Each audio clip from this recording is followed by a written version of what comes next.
Well, I've listened to your album. There's a lot of influences that aren't just pop music. Yeah, well, there is 80s, 90s pop music, then there's dance, then there's hip hop, all kinds of music. Where do you get this eclectic mix from, and is that something you want to delve into deeper, or do you have one steady line you want to make music for? I don't know. I think I have quite an eclectic taste. Like when I was younger, I was like really into Eminem, really into hip hop. I wanted to be Eminem, which is kind of embarrassing. And then I got into French electro, like I was saying, and I was like a big fan of Uffy, Justice, and then I don't know. I think I just kind of slowly began filtering things into my brain. Bjork and Kate Bush were like my next loves, and then The Cure, and I don't know. It just kind of came from all over, really. Just from exploring. But it's interesting because all the names you mentioned, they don't really sound like the music you make. No, it's just small elements. Yeah, and I think I've always wanted to make a pop album. Like, that's where my heart's always been at, to make a pop album. But I guess just to make a pop album with a twist, and I suppose my twist is like all the things that I've been listening to and the club kid scene that I came from, I suppose. That's my kind of thing.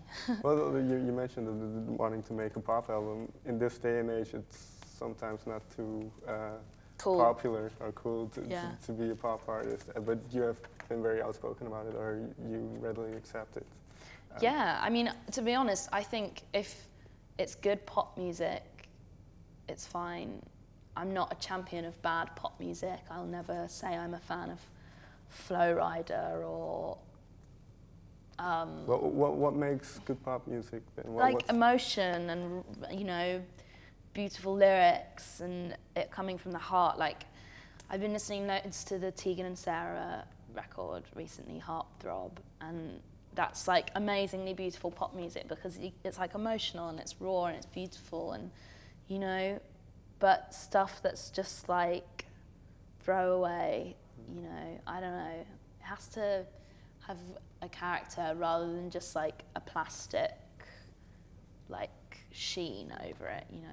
So I don't think there's anything embarrassing about saying that, you know, because I make good pop music, not bad pop music. Okay. Well, one final question. In an interview you mentioned that for one of the videos you were inspired by Grindhouse, and now the album is called True Romance. Yeah. A Tarantino movie. Why is there a special interest in this kind of? Well, Ryan, who directs my videos, is a really big Grindhouse fan, a really big Tarantino fan, and Rodriguez fan. And we've been doing a lot of videos that were like, kind of, I guess, inspired by the internet and, you know, internet culture and how everything's so scrappable and editable kind of thing, and we kind of wanted to get away from that, so we kind of sat up all night and watched Grindhouse movies like Coffee and the Pom Pom Girls, and then all the homages like Planet Terror and stuff like that, and we just kind of wanted to do a video like that, I guess. And I think because I've always been looking at like strong females, like even with the internet stuff, I find it really interesting how, like, you know, to be like considered like, I don't know, relevant and like on the internet, it's often like loads of girls just like taking pictures of themselves in fierce outfits, which I don't think is a bad thing. And I kind of just was thinking about how like Grindhouse is like all about like fierce women, again, being like really sexual, but like owning it. And I kind of just thinking about that, and we wanted to make a video that represented that. But the True Romance thing, even though it's one of my favorite films, I kind of wasn't thinking about that when I named the record. Kind of a happy coincidence, but a good one, because I think Clarence and Alabama are like the best romantic heroes ever. Okay, well, just one more. You mentioned the strong woman, the fierce strong woman. Is that how you see yourself as well, or is that something you strive to be?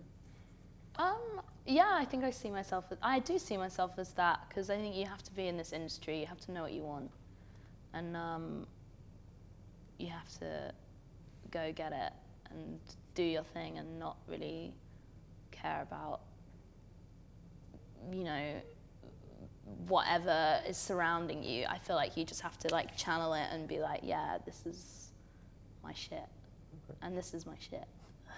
Okay, thank you. Thank you.